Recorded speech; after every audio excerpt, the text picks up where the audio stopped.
오늘 성경에서 우리는 아브라함의 아내인 사라의 죽음으로 오늘 본문을 시작합니다. 사라가 죽자 그 죽음 앞에서 아브라함이 슬픔에 빠지게 됩니다. 그리고 장례식을 준비합니다. 장지, 매장지를 찾게 됩니다. 그리고 막벨라 그 굴을 구입하는 내용이 오늘 본문에 나옵니다. 하나님으로부터 자녀에 대한 복을 받고 오래오래 기다려서 이삭을 얻었습니다. 그런데 또 하나 하나님이 약속하신 복이 있는데 땅에 대한 복입니다. 내가 너와 네 후손에게 땅을 주리라. 그 약속을 받았는데 아직까지도 땅 한 평 없는 아브라함, 오늘 아내의 죽음을 통하여 땅을 얻는 과정 속에 하나님이 우리에게 주시는 영적인 메시지가 있다는 것입니다. 오늘 23장 1절 말씀을 먼저 보겠습니다. 제가 봉독합니다. 사라가 127세를 살았으니 이것이 곧 사라가 누린 햇수라. 여러분, 성경에 보면은 믿음의 사람들이 몇 년 살았다라는 내용이 나오는데 특별히 여성이 몇 년 살았다 하는 내용은 거의 없습니다. 오늘 사라가 127년을 살았다 명시한 것은 그의 인생이 결코 헛된 인생이 아니라는 것입니다. 남편 75세 그리고 자기는 65세의 부름을 받고 60여 년의 인생을 믿음의 길 걸어왔는데, 그리고 127세 하나님이 그를 불러가셨는데 그의 인생은 결코 헛된 인생이 아니었다. 2절 보십시오. 2절 같이 봉독합니다. 사라가 가나안 땅 헤브론 곧 기럇 아르바에서 죽음에 아브라함이 들어가서 사라를 위하여 슬퍼하며 애통하다가. 아멘. 여기 보시면 우리말 성경에는 나타나 있지 않는데 앞부분 2절 사라가 가나안 땅 헤브론 곧 기럇 아르바에서 죽었다. 근데 원문을 보시면 여기 앞에 가나안 앞에 기럇 아르바 앞에 전치사 빼라는 단어가 들어가 있습니다. 그건 뭐냐면 무엇 안에라는 표현입니다. 그러면 이걸 이렇게 읽을 수 있습니다. 사라가 가나안 땅 안에서 헤브론 곧 기럇 아르바 안에서 죽었다. 가나안 땅은 어떤 땅입니까? 약속의 땅입니다. 하나님의 언약을 받은 언약의 땅입니다. 헤브론은 어떤 땅입니까? 그것은 교제의 땅입니다. 헤브론이라는 말 자체가 교제라는 의미거든요. 그러니까 사라는 지금까지 어떻게 살아왔는가? 하나님의 약속을 품고 살았다. 약속을 경험하고 은혜를 경험하고 살았다. 그가 하나님과 교제하면서 살다가 약속과 교제 안에서 하나님이 주시는 은혜를 누리고 하나님이 불러가셨다. 그것이 오늘 본문의 내용입니다. 특별히 2절 후반부에 보면은 아브라함의 감정에 대하여 성경은 말씀하고 있습니다. 성경 지금까지 아브라함이 75세 부름받고 지금까지 살아오면서 많은 일들을 경험했거든요. 그 가운데 아브라함의 감정이 드러난 것이 별로 없습니다. 물론 이삭을 주겠다고 했을 때 피식 웃었고 이삭을 얻은 다음에 기뻐했던 것, 그거 외에는 특별한 감정이 없는데, 더욱이 슬픔에 대한 감정은 성경에 나타나 있지 않았는데 오늘 성경은 아내가 죽자 그가 심히 슬퍼했다, 애통했다라고 성경은 기록하고 있습니다. 아내를 돌아볼 때 지금까지 살아오면서 아내가 겪었을 많은 일들, 특별히 자기로 인하여 겪었을 많은 아픔들, 슬픔들, 고난들을 생각하면서 아브라함이 지금 비통함, 슬픔에 빠져 있습니다. 3절 말씀 보십시오. 제가 봉독합니다. 그 시신 앞에서 일어나 나가서 헷족속에게 말하여 이르되. 아브라함이 지금 아내의 시신 앞에서 일어났다는 것입니다. 슬픔을 딛고 일어났다는 것입니다. 여기 일어난다는 쿰이라는 동사는 여러분 잘 아시죠? 이것이 단지 그냥 앉아있던 자리에서 일어나는 것뿐만 아니라 영적으로 깨어나는 것입니다. 하나님을 바라보는 것입니다. 지금 내가 해야 할 일이 무엇인지를 찾은 것입니다. 이것이 바로 아브라함이 그 슬픔의 자리에서 깨어 일어났다는 장면입니다. 4절 같이 봉독합니다. 나는 당신들 중에 나그네요 거류하는 자이니 당신들 중에서 내게 매장할 소유지를 주어 내가 나의 죽은 자를 내 앞에서 내어다가 장사하게 하시오. 오늘 아브라함이 헷사람에게, 헷족속에게 찾아가서 오늘 매장지를 달라고 요구하는 장면입니다. 그런데 오늘 본문에 아내의 죽음 앞에서 아브라함이 깨어 일어나서 그가 하나님 앞에 다시 한번 믿음으로 고백하면서 그가 회복한 깨달음이 있습니다. 4절 앞부분에 나타난 것처럼 나는 당신들 중에 나그네입니다. 거류하는 자입니다. 나는 이방인이라는 이 고백입니다. 오늘 여기에서 우리에게 주시는 첫 번째 메시지가 있습니다. 오늘 사랑하는 사람의 죽음 앞에서 나의 죽음을 바라보면서 우리가 깨달아야 할 것들이 있다는 것입니다. 그 많은 깨달음 가운데 꼭 잊지 말아야 할 것이 무엇인가 하면 나의 신앙의 정체성입니다. 죽음 앞에서 아브라함이 다시금 고백하면서 깨달았던 믿음의 정체성을 저와 여러분들이 회복할 수 있기를 주님의 이름으로 기원합니다. 아브라함이 슬픔 중에 깨달은 그 믿음의 정체성은 무엇입니까? 나는 나그네라는 것입니다. 해족속들 앞에서 나의 아내의 매장지를 달라고 하면서 나는 나그네요, 이방인이요, 나는 지나가는 사람이라고. 어찌 보면은 우리의 인생이 그렇습니다. 특별히 장례를 맞이할 때마다 인생은 참 의미가 없구나, 이렇게 빠지기가 쉬워요.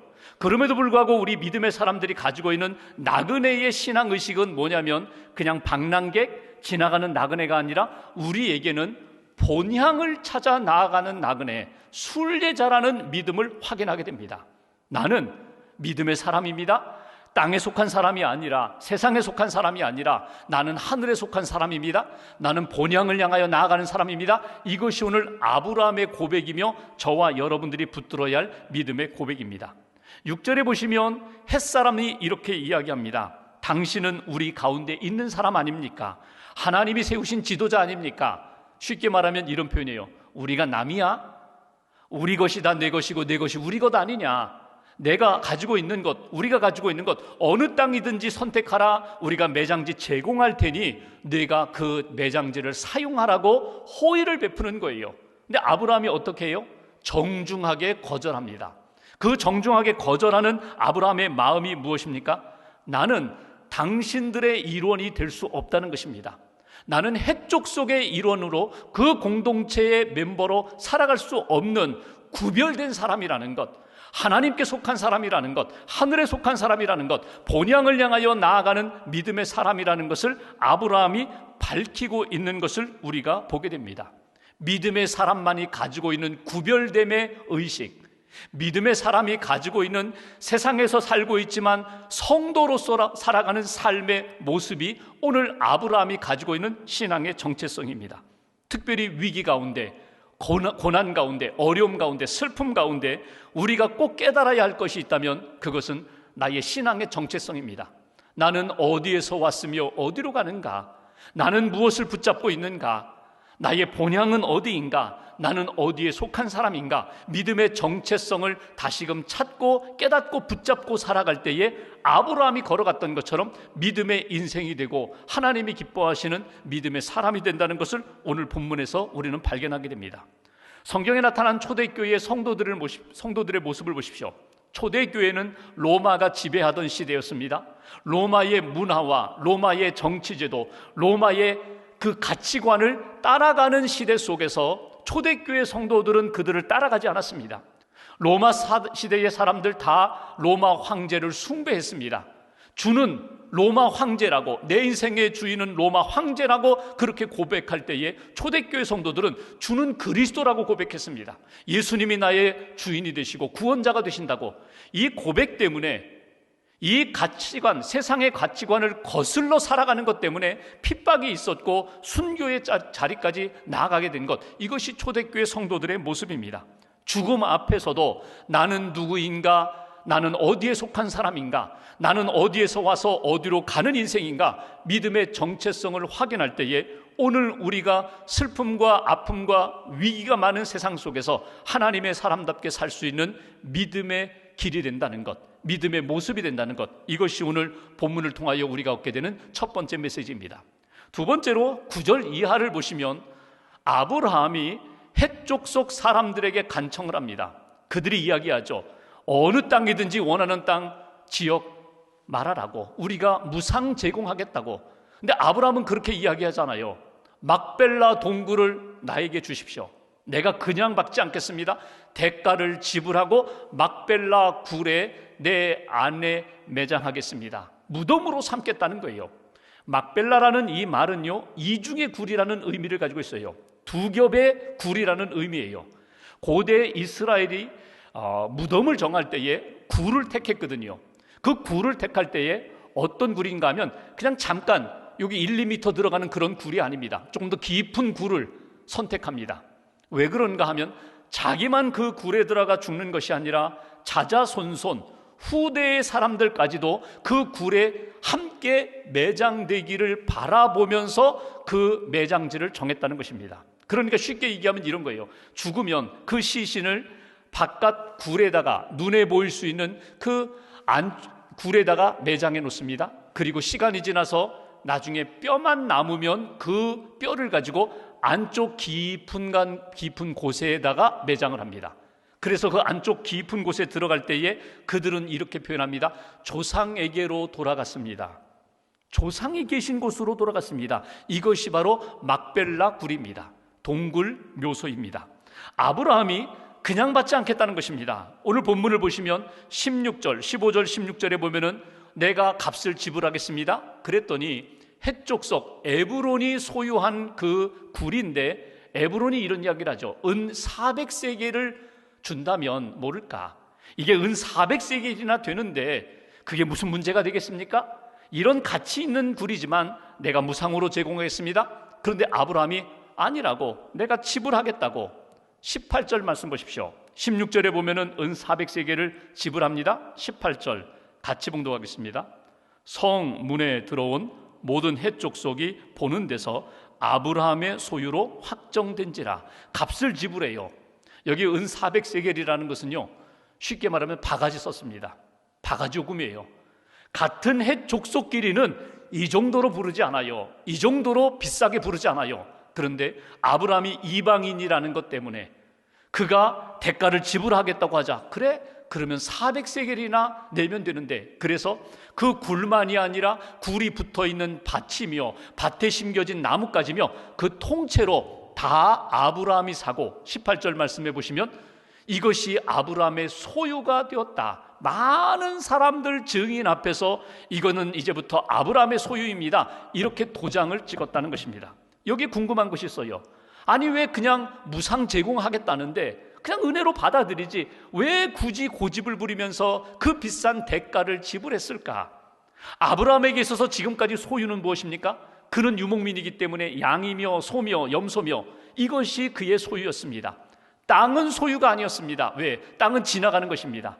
양들을 먹이기 위하여 지나가는 곳일 뿐 땅을 나의 영원한 소유로 삼지 않았습니다. 그런데 아내가 죽자 아브라함이 하나님이 말씀하신 그 약속을 생각합니다. 내가 너에게 자녀를 주리라, 내가 너희에게 땅을 주리라.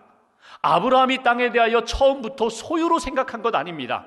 하나님의 약속과 말씀으로 그는 땅을 생각했다는 것입니다. 아내가 죽어서 들어갈 곳이라면 자자손손 나도 들어가고 나의 후손들도 들어갈 그 땅을 하나님 앞에서 이제 매입해야 되겠다. 종자 땅으로 삼아야겠다. 하나님이 나의 자손들에게 땅을 주신다고 약속했다면 지금 내가 대가를 지불하고 값을 지불하고 지금 산 이 땅이 하나님이 복 주신다고 했던 그 땅의 씨앗이 되게 만들리라. 이것이 종자 땅이 되리라. 이 믿음으로 그 땅을 매입하게 되었다는 것입니다. 여기에 주시는 두 번째 메시지가 있습니다. 여러분, 믿음의 사람이라면 하나님을 믿습니다. 하나님의 약속을 믿습니다. 하나님의 계획을 믿습니다. 동시에 하나님의 사람답게 믿음으로 감당해야 할 몫이 있는데 그 몫을 얻기 위하여, 그 몫을 이루기 위하여 대가를 지불하고 값을 지불하는 믿음의 모습이 우리에게 필요하다는 것입니다. 아브라함이 바로 그런 모습입니다. 만약에 햇사람이 무상 제공한 그 땅을 받았다면 어떤 일이 일어났을까요? 여러분, 햇사람들에게 빚진 자가 될 것입니다. 어찌 보면은 그 땅은, 그 막벨라 굴은 상속이 되지가 않아요. 소유가 햇사람 에브론의 소유이기 때문에 아브라함의 가문에게, 믿음의 후손들에게 상속이 되지 않아요. 지금은 관계가 좋아서 그냥 공짜로 쓰십시오, 무상 제공하지만 에브론이 죽고 아브라함이 죽은 다음에 시대가 바뀌고 세대가 지난 다음에 그 땅 우리 땅인데 다 파서 가져가라, 이건 우리가 다시 다른 용도로 쓰겠다고 하면 아무런 할 말이 없습니다. 더 중요한 것은 아브라함이 대가를 지불하고 그 막벨라 굴을 사게 된 것은 전적으로 인간적인 욕망이나 인간적인 꿈이 아니라 하나님의 약속에 대한 말씀을 믿고 하나님이 주신 약속의 말씀을 나를 통하여 이루고자 하는 믿음의 헌신이 담겨 있었기 때문에 그 땅을 사게 되었다는 것입니다. 우리가 이미 읽었던 창세기 15장에 보면은 횃불 언약이 나와요. 하나님과 아브라함이 언약을 맺으실 때에 하나님이 이런 말씀을 하세요. 내가 이 땅을 내 후손들에게 주리라. 400년 동안 종살이 한 다음에, 애굽이라고 밝히진 않았지만 400년 종살이 한 다음에 그 후손들이 이 땅에 돌아와서 차지하게 되리라. 아브라함이 그것을 생각합니다. 그렇다면 그 믿음의 후손들, 나의 후손들이 이 땅에 다시금 돌아와서 정착할 때에 종자 땅이 있어야 되지 않을까. 여기에 어찌 보면은 하나님이 예비하신 교두보를 내가 지금 만들어야 되지 않을까. 그래서 아브라함이 약속의 말씀을 붙잡고 하나님을 믿고 대가를 지불하며 그 땅을 얻었다는 것입니다. 구입했다는 것입니다. 훗날 보시면 여러분, 이스라엘 백성들이 애굽에서 출애굽한 다음에 광야 지나 가나안 땅 들어가 땅을 차지할 때 갈렙이 무엇을 이야기합니까? 그 헤브론 땅을 나에게 주십시오. 그 땅을 나에게 주십시오. 그리고 갈렙이 그 땅을 찾아 회복하는 것을 우리가 성경에서 보게 됩니다. 우리의 인생을 돌아보면은 여러분, 내가 수고하고 내가 노력하고 내 믿음으로 내 인생 채워가고 내가 다 얻은 것 같지만 아니에요. 믿음의 선조들의 헌신과 대가 지불이 있었기 때문에 우리가 엄청난 은혜와 복을 누리고 있어요. 그분들의 헌신과 수고로 우리가 복을 누리고 있다면 지금 내가 이 시대에 하나님이 내게 맡겨주신 믿음의 사람으로 세상과 구별된 삶을 살아가면서 지불해야 할 대가를 내가 지불하고 헌신할 때 나의 후손들이 내가 지금 세운 교두보, 내가 세운 이종표를 통하여 그들이 믿음의 길을 걷게 되고 믿음의 은혜를 누리게 된다는 것. 마지막 19절 20절 말씀 보실까요? 19절 제가 봉독합니다. 그 후에 아브라함이 그 아내 사라를 가나안 땅 마므레 앞 막벨라 밭 굴에 장사하였더라. 마므레는 곧 헤브론이라. 20절 같이 봉독합니다. 이와 같이 그 밭 거기에 속한 굴이 해쪽 속으로부터 아브라함이 매장할 소유주로 확정되었더라. 아멘. 이것은 아브라함의 소유지입니다. 이것은 아브라함이 믿음으로 얻은 땅입니다. 대가를 지불하고 얻은 땅입니다. 여러분, 이 땅에 지금은 사라가 들어갔어요. 그리고 시간이 지나서 아브라함이 그 땅에 들어갑니다. 그의 아들 이삭과 리브가가 들어갑니다. 야곱과 레아가 들어갑니다. 그리고 시간이 흘러서 그 야곱의 아들 요셉이 이집트의 애굽에서 국무총리로 쉽게 말하면 성공했어요. 그리고 그가 죽을 때에 여러분, 요셉이 무엇을 유언합니까?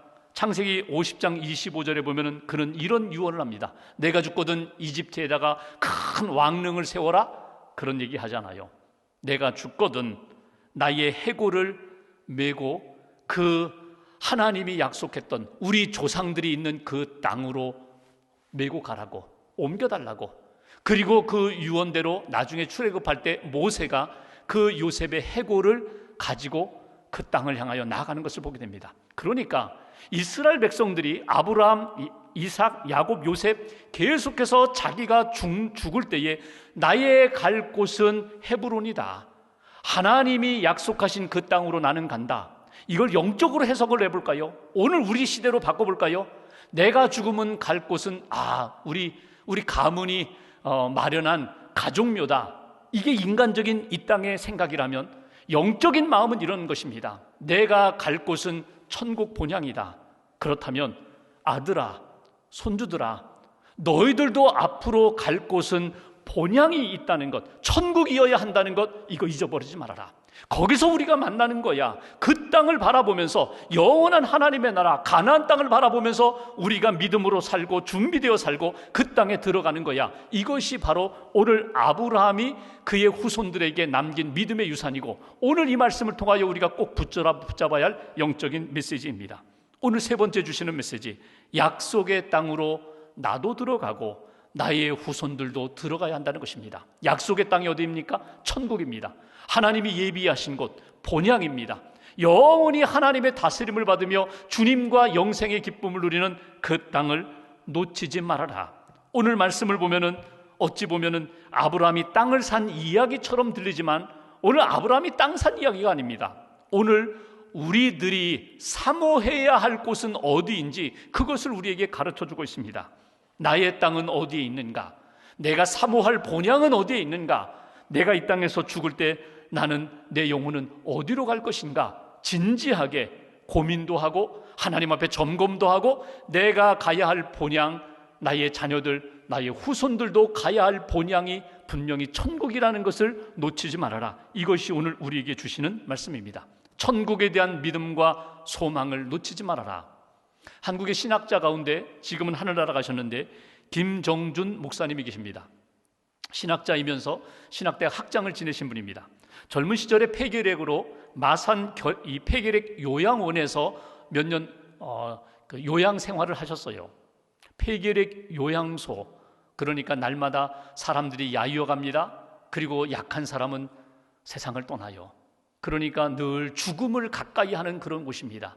그러다 보니까 그곳에 있는 요양하는 분들이 그냥 얼굴이 어두워요. 낙심도 되고 절망도 되고 한숨이 나와요. 그런데 이 김정준 젊은이는 믿음이 있어서 얼굴이 그렇게 어둡지 않아요. 한 옆에 있던 사람이 이 청년 김정준 목사에게 이렇게 물었습니다. 젊은이, 당신은 죽음이 두렵지 않소? 선생은 죽음에 대하여 어떻게 생각하시오? 그 질문에 대한 답변으로 그가 고민하면서 쓴 시가 내가 죽는 날이라는 시입니다. 한번 들어보십시오. 내가 죽는 날, 그대들은 저 좋은 낙원 이르니 찬송을 불러주오. 또 요한계시록 20장 이하 끝까지 읽어주오. 그리고 나의 묘패에는 이것을 새겨주오. 임마누엘 단 한마디만을. 내가 죽는 날은 비가 와도 좋다. 그것은 내 죽음을 상징하는 슬픈 눈물이 아니라 예수의 보혈로 내 죄 씻음을 받은 감격의 눈물. 내가 죽는 날은 바람이 불어도 좋다. 그것은 내 모든 이 세상 시름을 없이 하고 하늘나라 올라가는 내 길을 준비함이라. 내가 죽는 날은 눈이 부시도록 햇빛이 비추어도 좋다. 그것은 영광의 주님 품에 안긴 내 얼굴의 광채를 보여줌이라. 내가 죽는 시간은 밤이 되어도 좋다. 캄캄한 하늘이 내 죽음이라면 거기 빛나는 별의 광채는 새 하늘에 옮겨진 내 눈동자이리라. 오, 내가 죽는 날, 나를 완전히 주님의 것으로 부르시는 날, 나는 이 날이 오기를 기다리노라. 다만 주님 뜻이면 이 순간에라도 닥쳐오기를, 번개와 같이 닥쳐와 번개와 같이 함께 사라지기를. 그 다음은 내게 묻지 말아다오. 내가 옮겨간 그 나라에서만 내 소식 알 수 있을 터이니, 내 얼굴 볼 수 있을 터이니. 여러분, 천국에 대한 믿음이 있습니까? 여러분, 천국에 대한 분명한 소망이 있습니까? 여러분, 인생의 마지막 순간에 들어가야 할 그 땅을 여러분 준비하셨습니까? 하나님이 약속하시고 예비하신 천국, 하늘나라, 영적인 가나안 땅, 하나님이 다스리시고 눈물도 고통도 아픔이 없는 그 나라에 대한 믿음과 소망을 지금도 가슴에 간직하고 있습니까? 오늘도 우리는 하나님의 다스림을 받고 하나님과 동행하는 천국의 백성으로서의 삶을 살아가고 있습니다. 천국 백성 사람답게 하나님이 기뻐하시는 믿음, 소망을 가지고 천국을 바라보며 사는 아브라함과 같은 믿음의 인생을 오늘도 걸어가시기를 주님의 이름으로 기원합니다.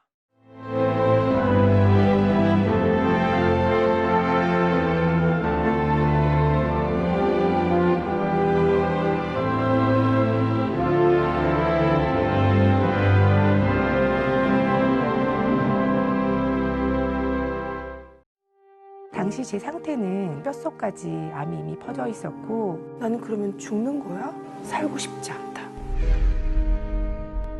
내가 아직 암에 걸린 게 문제가 아니라 내 영혼이 완전히 죽어 있었구나라는 걸 알게 됐거든요. 야, 내가 암에 안 걸렸으면 어쩔 뻔했어? 암은 이제 봤더니 선물이었어.